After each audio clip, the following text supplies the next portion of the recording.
এই প্রশ্নের সঠিক উত্তর হল গ্যাট।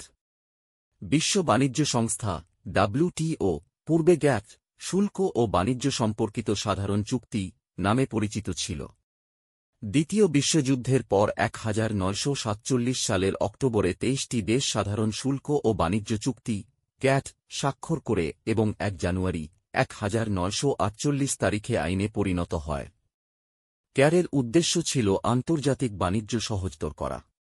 1995 সালে গ্যাট বিশ্ব বাণিজ্য সংস্থা WTO তে অন্তর্ভুক্ত হয়, যা 1 জানুয়ারি 1955 তারিখে কার্যকর হয় এবং এর মেয়াদ বৃদ্ধি করে।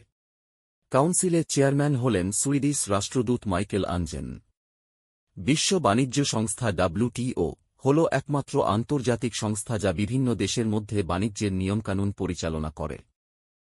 WTO এর উদ্দেশ্য আন্তর্জাতিক বাণিজ্যের জন্য নিয়ম নির্ধারণ এবং প্রয়োগ করা, আরও বাণিজ্য উদারীকরণ আলোচনা এবং পর্যবেক্ষণের জন্য একটি ফোরাম তৈরি করা, বাণিজ্য বিরোধ সমাধান করা, সিদ্ধান্ত গ্রহণ প্রক্রিয়ার স্বচ্ছতা বৃদ্ধি করা, বিশ্ব অর্থনৈতিক ব্যবস্থাপনায় জড়িত অন্যান্য প্রধান আন্তর্জাতিক অর্থনৈতিক প্রতিষ্ঠানের সাথে সহযোগিতা করা, উন্নয়নশীল দেশগুলিকে বিশ্ব বাণিজ্য ব্যবস্থা থেকে সম্পূর্ণরূপে উপকৃত হতে সহায়তা করা।